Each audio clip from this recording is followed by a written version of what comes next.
Enemies trapped him inside a burning building, and death was only seconds away, until a black waitress risked her life to save him. The explosion ripped through the third floor of the Cosmos building at 11:47 p.m., shattering windows across downtown Los Angeles and sending glass raining onto the street below. Inside, Yun Shi-woo felt the heat before he saw the flames, a wall of fire that cut off the only exit from his penthouse office, trapping him with three of his men and the two rival gang members they'd been interrogating. The sprinkler system was dead, the emergency exits sealed from the outside, and Shi-woo knew, with the cold certainty that had kept him alive for 10 years in this business, that someone had planned this perfectly. "Boss, the stairs are completely blocked," his lieutenant, Dai Young, shouted over the roar of flames spreading through the hallway. "Fire escape's been welded shut. They fucking trapped us." Shi-woo moved to the window, his tattooed neck visible above his collar as he assessed their options. 20 stories up, flames spreading fast, smoke already thick enough to taste. The Beck family had finally made their move, and they'd done it smart. Waited until most of his organization was scattered across the city for New Year's preparations, then struck when he was vulnerable. He pulled out his phone. No signal. They were jamming communications. "We're going to die here," one of the Beck soldiers wheezed, blood from his broken nose mixing with soot on his face. "Your war just killed us all." "Shut up," Shi-woo said calmly, his mind already working through impossible odds. The building was owned by a subsidiary of his organization. He knew its layout, its weaknesses. There was a service shaft on the north side, narrow but possibly navigable if they could reach it before the smoke killed them. "Daejung, the maintenance corridor behind the server room. Can we reach it?" "Maybe, if the fire hasn't spread there yet." "Then we move. Now." Shi-woo grabbed a letter opener from his desk, wrapping his shirt around his hand. "Break that window. We need air." As Daejung shattered the glass, cool night air rushed in, feeding the fire behind them but giving them precious seconds to breathe. Shi-woo looked down at the street. Crowds gathering, fire trucks just arriving, their sirens silent but lights flashing red and blue across the chaos. And among the crowd, standing directly below, staring up with an expression of pure horror, was a face he knew. Amara, the waitress from the cafe 3 blocks away. The woman with the bright smile who always brought him extra cream for his coffee without asking. The woman whose laugh he'd memorized over 6 months of daily visits. The woman he'd never spoken to beyond polite morning greetings because men like him didn't drag women like her into their dark worlds. She was looking right at him, and Shi-woo saw the exact moment she recognized him in the window. Saw her face transform from general horror to personal terror. And then she was moving, pushing through the crowd toward the building entrance, and Shi-woo's blood turned to ice. But she was already gone from his sight, swallowed by the crowd, and Shi-woo knew with sick certainty what she was about to do. 45 minutes earlier, Amara Chen had been wiping down tables at the Sunrise Cafe, humming along to the R&B playing through her headphones while the city prepared to celebrate the new year. The late shift was always quiet, just her and the night cook, Marcus, serving the occasional drunk couple or insomniac wanderer. She preferred it this way. Peaceful, predictable, safe. "You heading to Bria's party after close?" Marcus called from the kitchen. "Nah, tired. Plus you know how I feel about New Year's Eve. Amateur night, everyone desperate to prove they're having the best time ever." Amara sprayed cleaner on another table, her dark curls pulled back in a messy bun, her cafe uniform somehow making her look both professional and effortlessly beautiful. At 26, she'd learned that beauty was both currency and trap. People saw her face and made assumptions, never looked deeper. "You're becoming a hermit, girl. When's the last time you went on a date? When's the last time a date didn't turn into some guy thinking I should be grateful for his attention?" Amara shot back. "I'm good on my own, thanks."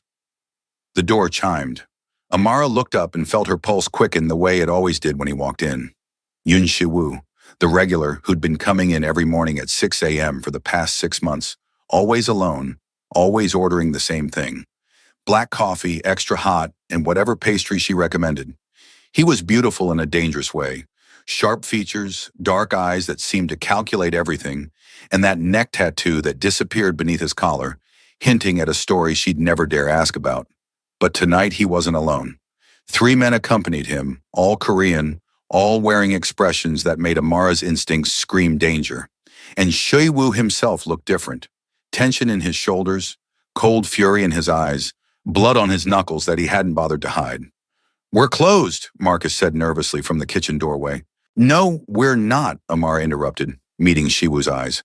Something passed between them, a silent conversation she didn't fully understand. "It's fine, Marcus. I've got this."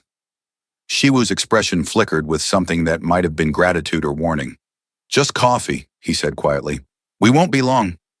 Amara poured 4 cups, hands steady despite her racing heart. She'd suspected for months what Shiwu was. You didn't carry yourself like that, didn't have that kind of controlled violence in your eyes without being connected to something dark. But he'd always been polite to her, tipped well, never made her feel unsafe. And maybe that made her stupid or naive. But she'd started looking forward to seeing him each morning. She brought the coffee to their table in the corner booth. Up close, she could see the fresh bruises on Shiwu's face, the way his knuckles were split and swelling. "Rough night?" she asked before she could stop herself. His eyes met hers, and for a moment she saw through the armor to the exhaustion underneath. "Something like that. You need ice for those hands?" "I need a lot of things." His voice was low, meant only for her. Ice isn't high on the list.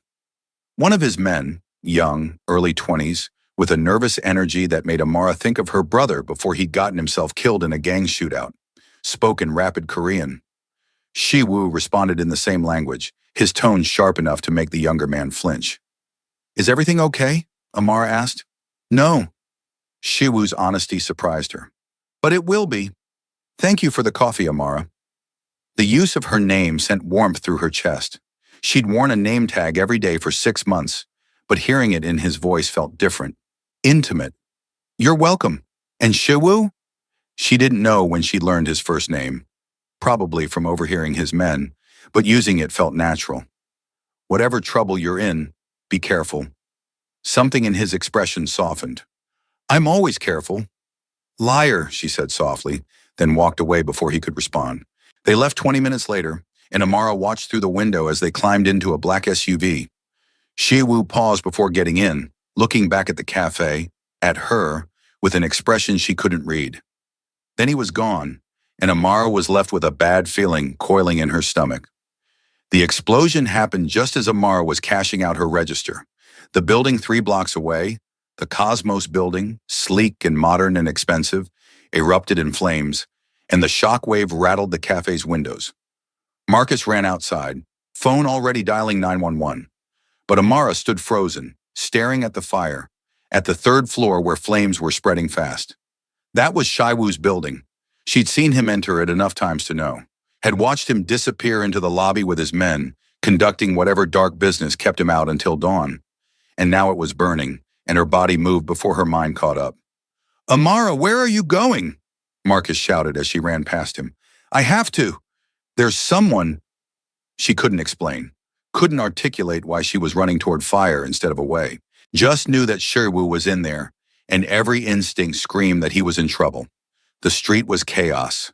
People evacuating nearby buildings, firefighters establishing a perimeter, police trying to control the crowd. Amara pushed through them all, her eyes scanning the building's windows until she found him. 3rd floor, north side, breaking a window. Even from this distance, she recognized the set of his shoulders, the way he moved. He was trapped. And when he looked down and their eyes met across the impossible distance, Amara saw his fear. Not for himself. She'd bet her life he wasn't scared for himself, but for her, because somehow he knew what she was about to do. "Ma'am, you need to step back." A firefighter grabbed her arm, but Amara pulled free. "Someone's trapped up there. 3rd floor, north side." "We know. We're doing everything we can, but the building's been sabotaged. Someone sealed the exits, cut the power, jammed the elevators. We can't get inside safely yet." "How long until you can?" 15, 20 minutes to establish? They'll be dead in 10. Amara didn't know how she knew this, but she did. Felt it in her bones. "I'm going in." "Absolutely not. Ma'am, I will arrest you if—" Amara didn't wait to hear the rest. She ducked under the police tape and ran for the building's service entrance, the one she'd seen maintenance workers use when she'd walked this route to her bus stop. The door was ajar, smoke already seeping through, and every rational part of her brain screamed to stop. But Amara Chen had spent her whole life being rational, being careful, playing it safe. And where had it gotten her? A dead brother, a string of failed relationships, a life so small and contained that she sometimes felt like she was already dead. If she was going to die, at least it would be doing something that mattered. She pulled her cafe apron over her nose and mouth and plunged into the smoke. The stairwell was a nightmare. Smoke thick enough to cut, heat that singed her lungs with every breath, and the terrifying sound of fire consuming everything around her.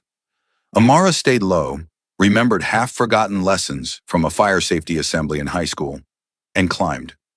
First floor, second floor. The smoke got thicker, her eyes streamed tears, her lungs burned. She almost turned back at the landing between second and third, almost gave in to the primal terror screaming at her to run. But then she thought of Shai Wu's eyes meeting hers across the distance, the way he'd looked at her like she was worth protecting, the way her stupid heart had started beating faster every morning when he walked through the cafe door. Third floor. The hallway was an inferno. Amara could see the flames spreading from the east side, consuming everything in their path. But the north corridor, where she'd seen Shi-Wu break the window, was still navigable. Barely. Shi-Wu! Her voice came out as a croak, throat already raw from smoke. Yoon Shi-Wu! A crash from somewhere ahead, voices shouting in Korean. And then a door burst open and Shai-Wu appeared, supporting one of his men who was coughing blood. His eyes went wide when he saw her, then blazed with fury. What the fuck are you doing here? He switched to English, voice hoarse but clear. Amara, you need to leave. Now. Not without you. She grabbed his free arm, the one not supporting his injured man. Come on, I know a way out. There is no way out. The exits are sealed. We were heading for the maintenance shaft, but a section of ceiling collapsed behind them, cutting off his words. Jesus Christ, you're going to die here because of me.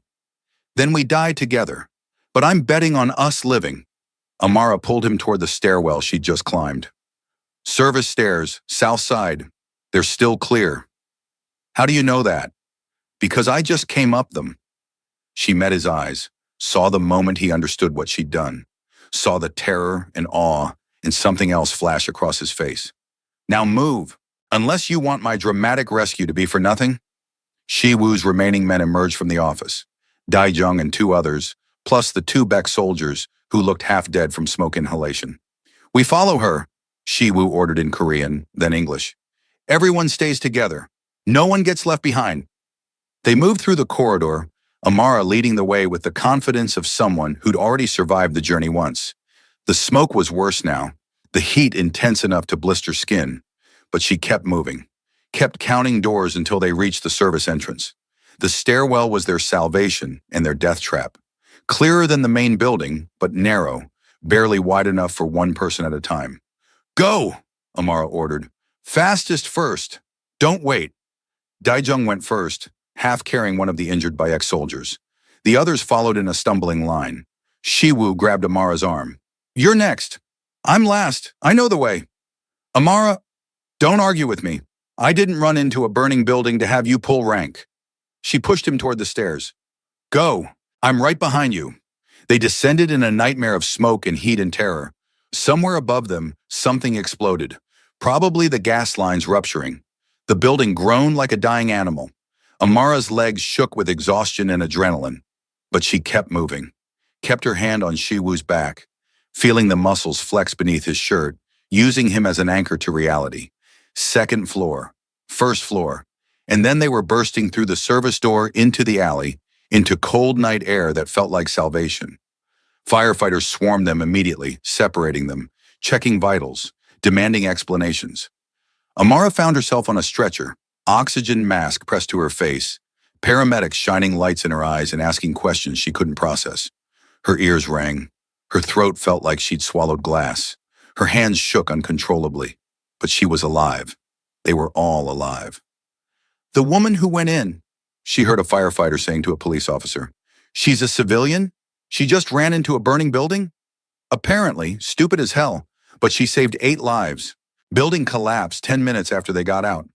Amara's eyes found Shaiwu across the chaos. He was refusing treatment, arguing with paramedics in a mix of Korean and English, his eyes scanning the scene until they locked on her. The relief in his expression was palpable, devastating. He started toward her, but police intercepted him, asking questions, taking statements, separating witnesses. Their eyes held across the distance for one more moment. Then he was being led away, and Amara was being loaded into an ambulance, and the night swallowed them both whole. The hospital kept Amara overnight for smoke inhalation. Her lungs were singed, her throat raw, and the doctor lectured her extensively about the stupidity of running into burning buildings. She nodded through it all, too exhausted to argue, too overwhelmed to process what she'd done. "You're very lucky," the doctor said. "Another minute in that smoke, and you'd have permanent damage. As it is, you'll need to take it easy for at least a week. No strenuous activity, lots of rest, and if you experience any difficulty breathing, come back immediately." Amara was discharged at 6 a.m., the time Shiwoo usually came to the cafe. The irony wasn't lost on her. Her friend Bria picked her up, eyes wide with a mixture of pride and horror. "Girl, you're all over the news," Bria said as they drove through early morning traffic. "Hero Waitress saves 8 people from burning building. They're calling you the New Year's angel." "That's ridiculous. You ran into a fire, Amara.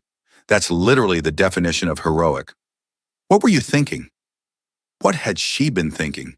That Shaiwu needed her, that she couldn't stand the thought of him dying, that for once in her careful, controlled life, she wanted to do something that mattered? "I don't know," she admitted. "I saw him in that window, and I just moved." "Him?" Bria's eyes sharpened.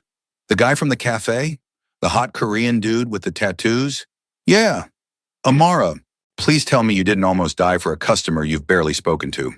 "Okay, I won't tell you that." "Oh my God!" Bria pulled over, turning to face her fully. "You like him. You actually like him." "I don't know him well enough to like him. But you know him well enough to risk your life for him? Make that make sense." Amara couldn't. Didn't have words for the pull she felt toward Shaiwu. The way 6 months of brief morning interactions had somehow embedded him in her consciousness. The way she'd memorized his coffee order and the scar on his left hand, and the way his eyes softened when she smiled at him. "Just drop me home, please," she said quietly. "I need to sleep for a year." But sleep was impossible. Amara lay in her apartment, staring at the ceiling, replaying the fire, the smoke, the terror, the way Shiwu had looked at her when she appeared in that hallway, like she was a miracle and a nightmare all at once. Her phone buzzed constantly, messages from friends, interview requests from news outlets, her mother calling in a panic from Atlanta. Amara ignored them all until one message stopped her cold. "Unknown number. This is Daejung, Yoon Shi-woo's associate. He needs to see you. Can you meet him today?" Her heart hammered against her ribs. She should say no, should stay far away from whatever world Shi-woo inhabited, but her fingers were already typing. Where and when? The response came immediately. 2 p.m. The cafe.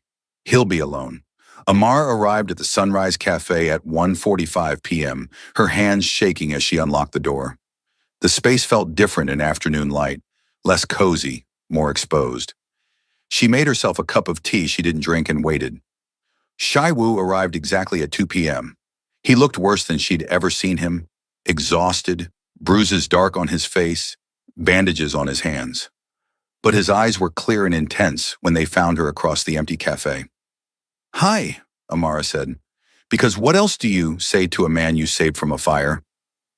"Hi." Shiwu stayed by the door, like he was afraid to come closer. "How are you feeling?" "Like I inhaled a campfire." "You?" "Like I can't believe you're real."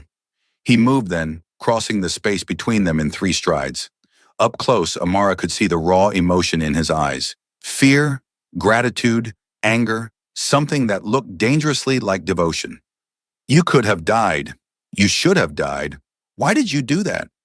I saw you in that window and I couldn't not try. You don't even know me."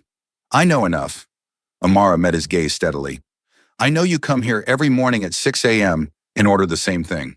I know you tip 50% and always say please and thank you.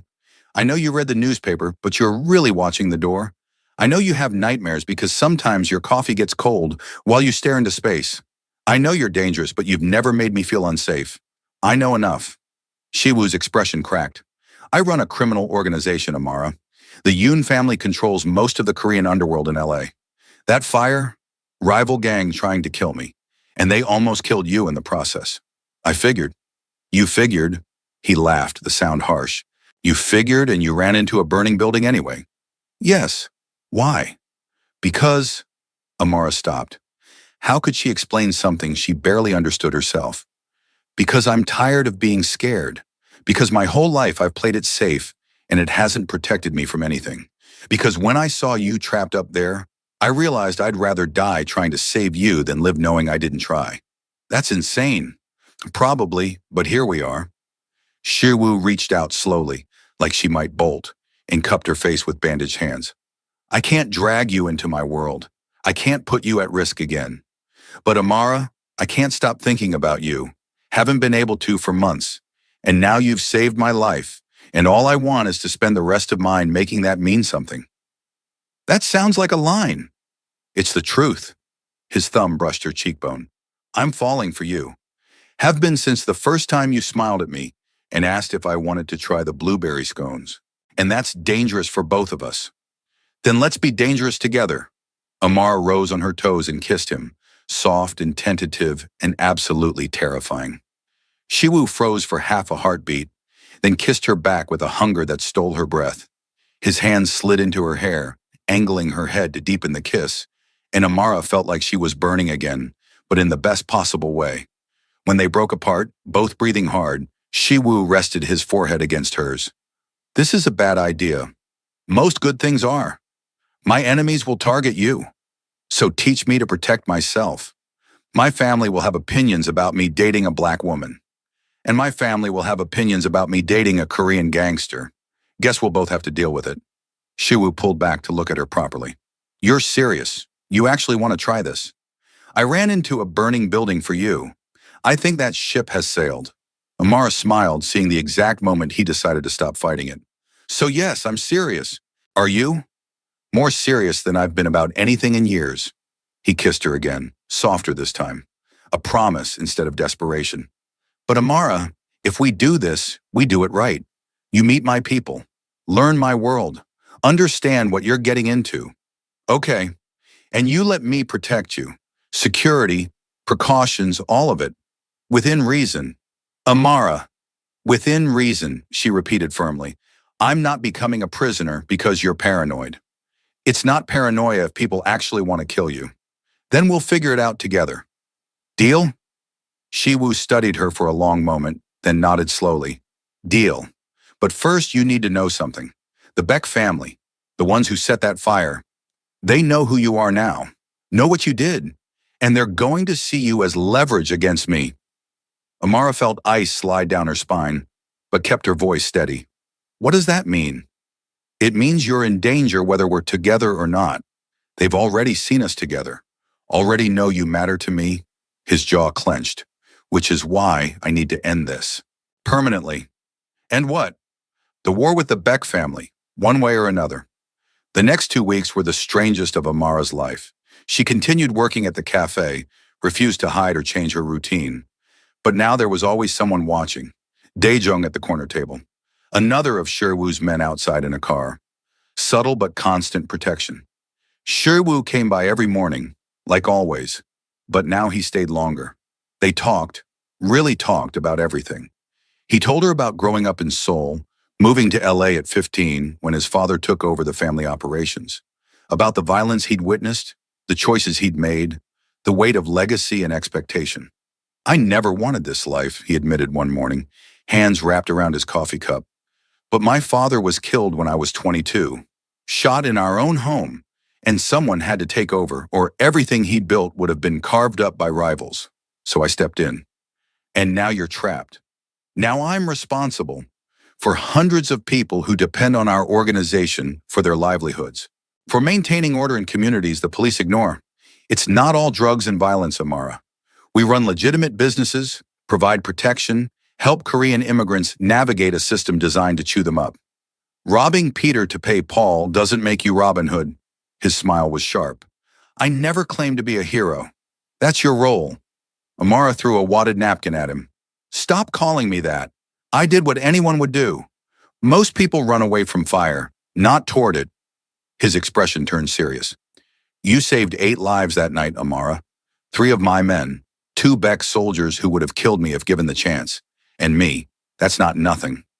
What happened to the Beck soldiers? We let them go, after they recovered. Shiwu's voice was carefully neutral. Sent a message that the Yun family doesn't kill men who've survived fire together. It's complicated, but it bought us time to negotiate. Negotiate what? A truce, territory divisions, reparations for the building. He paused. And guarantees about your safety. Amara's heart clenched. You're negotiating peace terms that include me? You're non-negotiable. I made that clear. Anyone who touches you answers to me personally. The cold fury in his voice sent shivers down her spine. They understand what that means. It should have scared her, this casual discussion of violence and territory and criminal negotiations. Instead, Amara found herself asking, what does it mean? Shiwu's eyes met hers, dark and absolutely serious. It means I would burn their entire organization to ash. It means I would start a war that would paint the streets red. It means there is no line I wouldn't cross to keep you safe. That's psychotic, obsessive, completely disproportionate? His smile was humorless. Yes, but you ran into a burning building for me, Amara. You set the bar pretty high for grand romantic gestures. She should have been disturbed, should have seen red flags everywhere. But all Amara felt was a fierce warmth spreading through her chest. We're both insane. Probably. He reached across the table, lacing his fingers through hers. But at least we're insane together. The truce meeting happened on neutral ground. A warehouse in the industrial district, empty except for representatives from both families. Shiwu insisted Amara stay far away, but she'd learned enough about his world to know this was the most dangerous moment. When everyone was armed and tense, and one wrong word could shatter fragile peace. She waited at his penthouse, a space she'd been spending more time in lately, learning its contours, making it feel like theirs instead of his. Daejung stayed with her, professional but kind, teaching her basic Korean phrases and explaining the complex hierarchy of the organization. Boss really cares about you, Daejung said as they waited. I've known him 10 years, never seen him like this. Like what? Hopeful. Like he's got something to live for besides duty and revenge.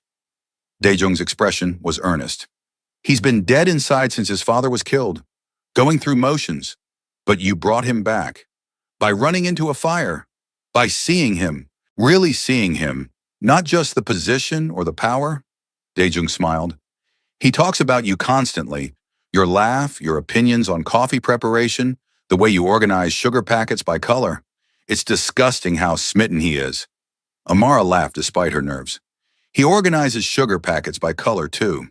That's why I started doing it. Oh God, you're both neurotic. Perfect match. The hours crawled. Amara tried to watch TV, read, anything to distract herself. But all she could think about was Shiwu in that warehouse, surrounded by people who wanted him dead, trying to negotiate peace while pretending he wasn't vulnerable. Her phone rang at 10 p.m. Unknown number. Amara's blood turned cold, but she answered. Hello, Ms. Chen. The voice was male, Korean accented, unfamiliar. My name is Baek Sung-ho. I lead the family that tried to kill Yoon Shiwoo. Daejung's head snapped toward her, eyes wide. He mouthed something, probably don't engage, but Amara was already speaking. What do you want? To thank you, actually. You saved my nephews, the 2 soldiers trapped in that fire. They told me about the woman who led them out, who didn't leave anyone behind. A pause. In our world, that kind of honor is rare. I wanted you to know that you have my family's protection, regardless of what happens between you and me. I don't understand. You showed mercy to men who would have killed the man you love. You risked your life for enemies. That transcends our petty wars. His voice carried weight, formality. The Beck family does not forget debts. You saved my blood. I owe you a blood debt in return. I didn't do it for debt. I did it because they were people who needed help, which is exactly why you deserve protection. Ms. Chen, I cannot promise peace between our families, but I can promise that you will never be harmed by Beck hands. You have my word, and my word is law. The line went dead. Amara sat in stunned silence, phone still pressed to her ear. What did he say? Daejung demanded. That I have the back family's protection, because I saved his nephews. Holy shit. Daejung looked genuinely shocked. Amara, do you understand what that means? You just became untouchable. Both families protecting you. That's unprecedented. I just wanted everyone to get out alive. And somehow you managed to accidentally broker peace through sheer decency. Daejung laughed, the sound slightly hysterical. Boss is going to lose his mind. Shiwoo arrived home an hour later, looking exhausted but triumphant. We have a truce, he announced, pulling Amara into his arms. Territory lines redrawn, reparations agreed, and… Baek Sung-ho called me, Amara interrupted. Said I have his family's protection. Shiwoo froze. He what? Blood debt, for saving his nephews. Amara pulled back to see his face. Shiwoo, I didn't try to… You just accidentally made yourself the most protected civilian in LA's underworld. His expression cycled through shock, disbelief, and then pure admiration. Amara, you're incredible. Do you know how many people have tried for years to get the Baek family's protection? And you managed it by running into a fire and refusing to leave anyone behind. So this is good? This is better than good. This means you're safe, really safe. Both families honor their debts absolutely. He kissed her forehead, her cheeks, her lips. You're untouchable now. Does that mean you'll stop being so paranoid about my security? Absolutely not. But now I can sleep at night knowing that even if something happens to me, you're protected. The casual mention of his death sent ice through Amara's veins. Don't talk like that. It's reality in my world, baby.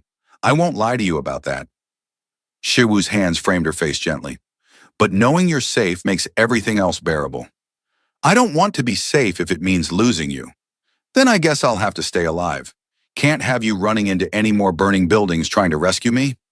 Amara kissed him, hard and desperate, trying to pour all her fear and love and determination into the contact.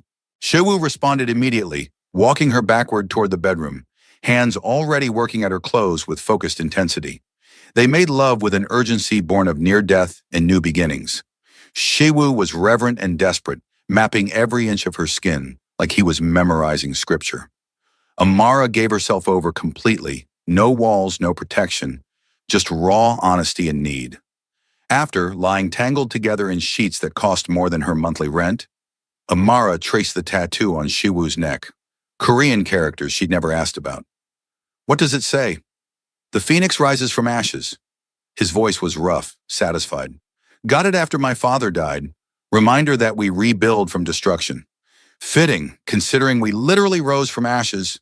Shiwoo laughed, the sound loose and genuine. We really did. You know, if someone had told me 6 months ago that a waitress would run into a burning building and accidentally negotiate peace between rival gangs, I'd have called them insane. And if someone told me I'd fall for a crime boss with a neck tattoo and enemies who set buildings on fire, I'd have laughed in their face. Are you falling for me? Amara propped herself up on one elbow, meeting his eyes seriously. I'm already fallen, Shiwoo. Have been since before the fire. Maybe since the first time you said please when you ordered coffee. Definitely by the time I realized you were reading my name tag to learn how to pronounce Amara correctly in Korean. You noticed that? I notice everything about you. She kissed the tattoo on his neck. Your scar, your tells when you're stressed, the way you sign receipts left-handed but drink coffee with your right. How you always sit facing the door. The fact that you haven't had a full night's sleep since your father died. I sleep now, with you. I know. I hear your breathing change, feel you relax. Amara's fingers traced patterns on his chest. That's how I know this is real. Not just adrenaline or crisis bonding, because you trust me enough to let your guard down. I love you. The words were simple, devastating. I'm in love with you, Amara Chen, and I know it's fast and crazy and probably a terrible idea, but I need you to know. I love you too. Saying it felt like jumping off a cliff and discovering she could fly, which is why I'm not going anywhere, no matter how dangerous things get. Even when you meet my mother and she judges everything about you, even then. Though fair warning, My mother's going to judge everything about you too. She wanted me to date a nice accountant. I have accountants. Does that count? Criminals with spreadsheets are still criminals, baby. Shiwu pulled her back down, kissing her until they were both breathless again. I'm going to marry you someday, he murmured against her lips. Put a ring on your finger that makes every man in LA know you're mine. Possessive much? Completely. You ran into a burning building and saved my life. I'm never letting you go. Good, because I'm not going anywhere. Meeting Shiwu's mother was exactly as terrifying as promised. Park Min-seo was elegant, sharp-eyed, and thoroughly unimpressed by Amara's existence. The lunch at her Hancock Park mansion was an exercise in passive-aggressive Korean hospitality. So you're the waitress, Min-seo said in perfect English, looking Amara up and down like she was evaluating produce. The one who caused all this trouble. I'm Amara, and I didn't cause anything. I just helped. By running into a fire. Very dramatic. Min-seo's expression suggested she found it distasteful. My son says you work at a cafe. Yes, ma'am, the Sunrise Cafe, and I know where it is. I've had it investigated. Min-seo sipped her tea delicately. You have student loans. Your apartment is in a questionable neighborhood. Your mother is a nurse in Atlanta, your father deceased, and your brother was killed in gang violence 3 years ago. The casual recitation of her life's tragedies felt like a slap. Amara felt Shiwu tense beside her, but she squeezed his hand under the table. That's all true. I'm not ashamed of any of it. You should be ashamed of your brother's choices. My brother was 16 and desperate and made stupid decisions. But he's still my brother, and I won't let anyone disrespect his memory. Min-seo's eyebrows rose. You have spirit. That's something, at least. Mom, Shiwu's voice was tight with warning. Amara is important to me. You'll treat her with respect. Or what? You'll stop visiting? Stop running the family business? Min-seo's laugh was brittle. You've already thrown away every suitable match I've arranged. Why should this one be different? Because I love her. Shiwu stood, pulling Amara up with him. And because she saved my life. And because if you can't accept her, you'll lose me. Completely. Is your pride worth that? The silence stretched, tense and fragile. Then Min-seo sighed, suddenly looking older and more tired. Sit down, both of you. They sat. Min-seo studied Amara with new intensity. My husband was killed in our home, shot while eating breakfast. Shiwu found him. Her voice cracked slightly. I've spent 6 years terrified that my son will die the same way, that I'll lose everyone I love to this business. I understand. Do you? Do you understand what it's like to love someone who lives with death? To wonder every day if this is the day the phone rings with bad news? Min-seo's eyes shimmered. And now my son loves you, which means I have to worry about you too. Because if something happens to you, it will destroy him. Amara felt tears prick her own eyes. I'm not going anywhere, Mrs. Park. I promise. You can't promise that. No one can. But Min-seo's expression had softened slightly. But you did run into a burning building for him. That's either very stupid or very devoted. Both, probably. Min-seo almost smiled. Yes, both. She poured more tea, the gesture deliberate. I won't pretend to approve. You're not Korean, not from our world, not what I envisioned for my son. But Shiwu is right. I'd rather have him alive and happy with you than dead having met my expectations. That's the nicest backhanded acceptance I've ever received, Amara said, earning a genuine laugh from Shiwu and a slight thaw in Min-seo's expression. I'm a difficult woman to please. Ask my son. Min-seo's gaze turned sharp again. But Amara, if you're going to be part of this family, you need to understand our world. Learn our language, our customs, our history. Can you do that? Yes, I want to understand. Then we'll start with Korean lessons, Tuesdays and Thursdays, here. It was a command, not an offer. If you're going to love my son, you'll speak his language properly. Amara looked at Shiwu, who was grinning like he'd just won the lottery. Deal, she said. But fair warning, I'm a terrible student. Then you'll fit right into this family. We're all terrible at something. 6 months later, Amara stood in a different building. The New Yoon Foundation headquarters, funded entirely by legitimate businesses Shiwu had been building since the truce. The organization focused on helping Korean immigrants, providing legal services, language classes, and job training. Amara ran the hospitality program, teaching culinary skills and service excellence. "You're really good at this," Bria said, watching Amara lead a class of eager students through proper knife techniques. "Like scary good. I don't know why you ever waited tables." "Because waiting tables paid rent. This is a luxury I couldn't afford before." "Before a mafia boss fell in love with you and funded your dreams?" "Before I fell in love with a man who believes in me," Amara corrected gently. "The money helps, but Shiwu would have supported me doing this even if he was broke." "You're disgustingly happy. It's offensive." Amara laughed. "Sorry, not sorry. You should try it sometime." "Dating a reformed criminal? I'm good, thanks." "He's not reformed, just more legal." Amara wiped down her station. "But yeah, I'm happy. For the first time in maybe ever." That night, Shiwu picked her up from class, as had become their routine. But instead of heading home, he drove to the beach, the same stretch of sand where they'd had their first real date, talking for hours while waves crashed in the background. "What are we doing here?" Amara asked as he led her down to the water's edge. "Remembering." Shiwu pulled her close, both of them standing at the boundary between water and sand. "It's been exactly 1 year since the fire, since you ran into a burning building and changed everything." "Has it really been a year?" 365 days since I thought I was going to die, since you proved that heroes are real." His hands found hers, grounding them both. "I want to give you something." He pulled a small box from his pocket, and Amara's heart stopped. "Shiwu!" "It's not what you think. Not yet." He opened the box to reveal a delicate necklace, a phoenix pendant in white gold, wings spread in flight. "This is a promise that I'm going to spend the rest of my life being worthy of what you did for me, being the man you deserve. You're already that man. I'm working on it. Every day I'm trying to be better, more legal, more honest, more present." He fastened the necklace around her throat with gentle fingers. "And someday soon, when I've built something truly clean, I'm going to ask you properly, with a ring and a speech and everything you deserve." Amara turned in his arms, tears streaming down her face. "You could ask me right now and I'd say yes." "I know, but I want to earn it first. Want to be a man you can be proud of." "I'm already proud of you." She kissed him, tasting salt and love, and futures yet unwritten. "You're becoming who you want to be. That's all that matters." They stood there for a long time, wrapped in each other as the sun set over the Pacific, and Amara thought about fate and choice and the impossible chain of events that led to this moment.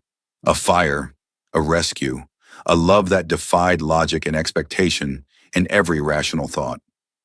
"Thank you," Shiwu whispered into her hair. "For what?" "For running toward the fire instead of away, for seeing me when I was invisible, for loving me when I didn't think I deserved it. Thank you for being worth saving." Amara pulled back to meet his eyes. "For building something beautiful from the ashes, for loving me like I'm the only person in the world. You are. My world begins and ends with you." They kissed as waves crashed and seagulls cried, and the world spun on. Two people who'd found each other in fire and built something unbreakable from the flames.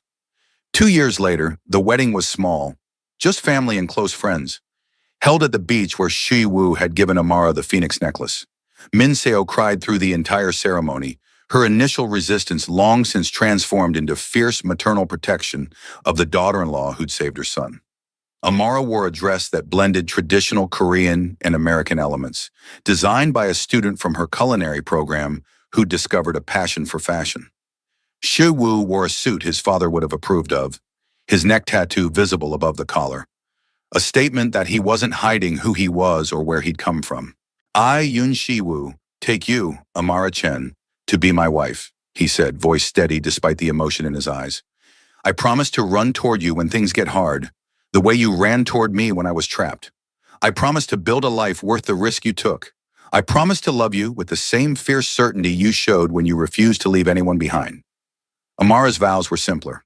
"I, Amara Chen, take you, Yun Shiwu, to be my husband. I promise to see you, always, not just the position or the power, but the man underneath. I promise to be your partner in building something better. And I promise that no matter what fires we face them together." When they kissed as husband and wife, the small crowd erupted in cheers. Dae-jung whistled loudly, Bria wiped her eyes. Mincio smiled through tears, and somewhere in the distance, smoke rose from a bonfire, a reminder of where they'd started and how far they'd come. At the reception, held at the foundation headquarters they'd built together, Shiwu pulled Amara aside. I have something to tell you.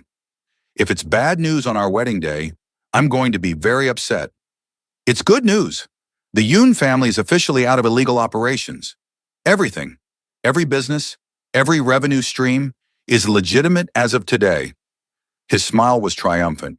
I'm clean, Amara. Finally, completely clean. Shiwu! Amara's voice broke. That's incredible. How did you?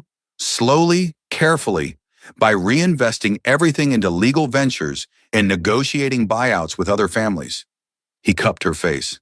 It took 2 years, but I did it because I wanted to give you a husband you don't have to make excuses for, a life without looking over our shoulders. I would have loved you either way. I know, but I needed to love myself, to be someone my father would have been proud of and my children can admire. His hand drifted to her stomach, eyes questioning. Someday? Someday soon. Amara covered his hand with hers. But Shiwu, you know my students come first. The foundation, the programs. I know, and I wouldn't have it any other way. We'll figure it out together. Daycare at the foundation, flexible schedules, whatever we need. He kissed her softly. I just want a future with you, however that looks. They danced then, surrounded by people who'd become family, Minseo teaching Amara's mother Korean phrases, Daejung flirting with Bria, students and former enemies and new friends all celebrating together. And Amara thought about the miracle of it all, how one moment of courage had changed everything. What are you thinking? Shiwu asked, spinning her gently. That I almost didn't go into that building. For a second, I stood outside and thought about turning back. Amara met his eyes. What if I had? What if I'd let fear win? Then someone else would have tried to save us, or we'd have died, or I'd have found another way out and spent the rest of my life wondering about the beautiful waitress who served me coffee every morning. Shiwu pulled her closer. But you didn't turn back. You ran toward the fire, and everything else, everything good in my life flows from that moment. No pressure. No pressure, he agreed, laughing.